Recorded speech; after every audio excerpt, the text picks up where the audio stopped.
Bienvenue sur Top Invest, la chaîne des top d'investissement. Ici, on parle licenciement d'entreprises de qualité. Avons-nous une opportunité d'investissement sur Danone? C'est la question à laquelle on va essayer de répondre en se basant sur les états financiers de la compagnie. Je rappelle que ceci représente uniquement mon point de vue et non un conseil d'investissement. Et comme d'habitude, je me réserve le droit de me tromper. On a déjà eu à parler de cette compagnie plusieurs fois, d'accord, par le passé.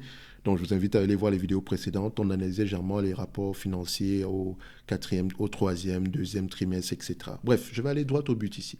Parce que je ne pense pas que... On va essayer de voir ici comment est-ce que cette entreprise en date d'aujourd'hui est correctement évaluée, sous-évaluée ou bien, voilà, euh, surévaluée. On va aller rapidement ici en utilisant Fastgraph. Donc, je vois ici déjà que est-ce que les années ont tendance à avoir raison par rapport à leur prévision ici, bénéfice net. Donc, on voit ici que sur une période de 2 ans, sur les 5 dernières années, ils ont eu raison 3 fois sur 5. Donc, faites attention. Donc, c'est 2020-2021, oui. On peut commencer de la pandémie, etc. Donc, peut-être que les business sont... C'est une entreprise qui a énormément vendu à cette période-là. Donc, ça peut-être qu'elle a été affectée par cette période également. Donc, faites attention. Ou bien également, elle a été affectée, ou bien également, ce sont comment on appelle ça? Parce que je pense que cette entreprise-ci vend certains segments de son activité, ou bien alors qu'elle se repositionner ici, d'accord?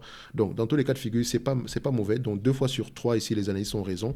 Donc, qu'est-ce qu'on va faire? J'ai besoin du PER. Sur la dernière vidéo, ici, on avait pris les PER de 21 fois les bénéfices, etc. 21, 20 fois les bénéfices, à vous de voir. Mais bon, ce qui est sûr, on ne paye pas 25 fois les bénéfices pour cette compagnie-ci. Donc, vu que j'avais déjà vérifié les PER sur la vidéo précédente ici, on va les prendre à 21 fois les bénéfices.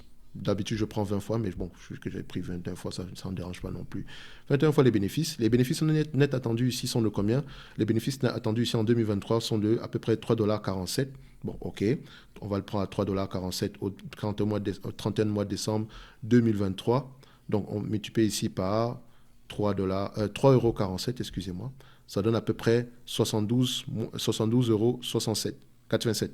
72,87 €. OK?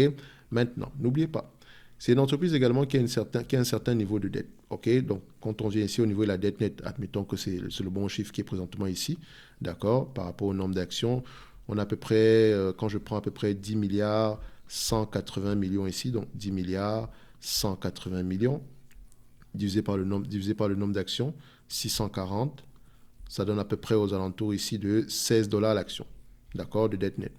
Donc si on prend le 72,87 moins 16 $ l'action, ça donne à peu près une valorisation ici, une dette nette aux alentours de 57 $.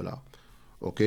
Donc avec la dette nette, ça prend aux alentours de 57 $ l'action. Donc au prix actuel, on est correctement évalué. OK? Correctement évalué. Donc ça, c'est par rapport à ce qui est attendu. Excusez-moi. C'est par rapport à... On va le fermer ici. Donc c'est par rapport à ce qui est attendu ici en 2023. OK? Donc, admettons que le 2025 ici, dans un environnement normal, ça se réalise. Vu que les analystes ont tendance à avoir raison ici, d'accord? Multiplié par 21 fois les bénéfices, moins la dette nette qui est de combien? 16 $ l'action, disons. Ça donne une valorisation aux alentours de 67 $ l'action. Donc, par rapport à ce qui est attendu en 2025, on se dira qu'on est légèrement sous-évalué en date d'aujourd'hui. OK? Donc, faites attention. C'est surtout la dette qui impacte la valorisation de cette compagnie-ci. Parce que si cette compagnie-ci vous distribue la totalité des bénéfices nets attendus en 2025 ici, par rapport à votre prix actuel, disons 54,50 €, on aura un rendement de 7,26%. 7,26%. Le rendement de dividende potentiel. Donc pour ceux qui aiment le dividende, le prix actuel sera peut-être intéressant. Si on rembourse également la dette ici, le prix actuel sera peut-être intéressant. D'accord? Nous, on aime... Personnellement, moi, j'aime le mix des deux, de préférence même, j'aime plus la performance ici par rapport au dividende. Ça peut également s'expliquer par rapport à mon âge, mais attention, ça reste une entreprise ici qui pourrait vous verser un dividende stable et croissant dans le temps. Ok, je pense également on avait eu la même conclusion sur la dernière vidéo. De toute façon, si elle arrive, si elle rembourse sa dette ici, l'équité aura tendance également à augmenter, donc vous pouvez m'avoir un mix des deux. Si elle augmente les marges, etc. Donc, faites attention, ça peut être intéressant sur ça. Enfin, ça peut être assez intéressant ici. Et de toutes les façons, si on prend en considération ce qui est attendu en 2025 ici, avec la dette, donc nous sommes aux alentours des 67 $ l'action. Donc, on pourra se dire ici qu'on a peut-être même une opportunité d'investissement. De toutes les façons, ça dépend de comment est-ce que vous voyez les choses ici, mais voilà, ce n'est pas un mauvais prix au prix actuel. C'est vraiment pas un mauvais prix. OK? Donc, que ce soit pour le dividende ou même pour un rendement potentiel, on ne s'attend pas à quelque chose d'extraordinaire, mais ce n'est pas un mauvais prix. Au moins, on a la tranquillité d'esprit. Ça reste une compagnie assez défensive. J'espère qu'elle... Enfin, faut qu'elle continue à être bien gérée, d'accord, notamment qu'elle arrête de faire des acquisitions bizarres. Donc j'ai vu ici que le management s'était reconcentré, voilà, sur leur cœur de métier, etc. Ils essaient de faire un tout petit peu de premium, ce genre de choses-là. Bref, on va voir à quoi ça va ressembler. Mais pour le moment, ici, c'est une belle entreprise qui rapporte de l'argent chaque année, donc c'est assez correct, d'accord. Donc si vous avez investi sur du Danone, disons aux alentours des 87 dollars l'action, 87 euros l'action, 75 euros l'action. Vous n'avez pas surpayé, en fait, vous n'avez pas pris en considération le dividende, mais bon, c'est pas un mauvais prix non plus. OK, mais faites attention, il faut qu'elle rembourse la dette, etc. Dans la date d'aujourd'hui, le prix actuel est correct. OK, ça pourrait être assez intéressant pour vous.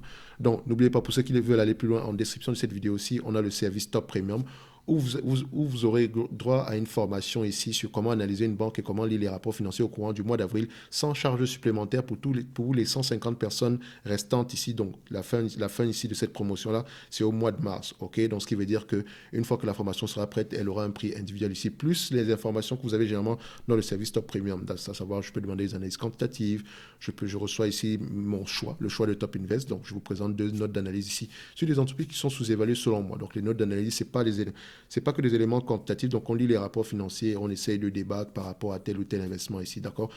Pour ceux qui ne savent pas à quoi ressemble une note d'analyse, vous pouvez aller voir les vidéos sur Johnson Johnson, Stanley Black Decker, je ne sais pas quoi d'autre. OK? Donc, on va se donner rendez-vous sur la prochaine vidéo. Danone, au prix actuel, continue à être intéressant pour le dividende, d'accord? Donc voilà, ça reste une entreprise ici, 3,67%, c'est pas mauvais, d'accord, c'est même une bonne chose. Et ça aura tendance à continuer à croître dans le futur, ok? Je ne sais pas si on a eu un ralentissement que 2020-2021 ici, mais voilà, c'est pas si mauvais non plus, ok?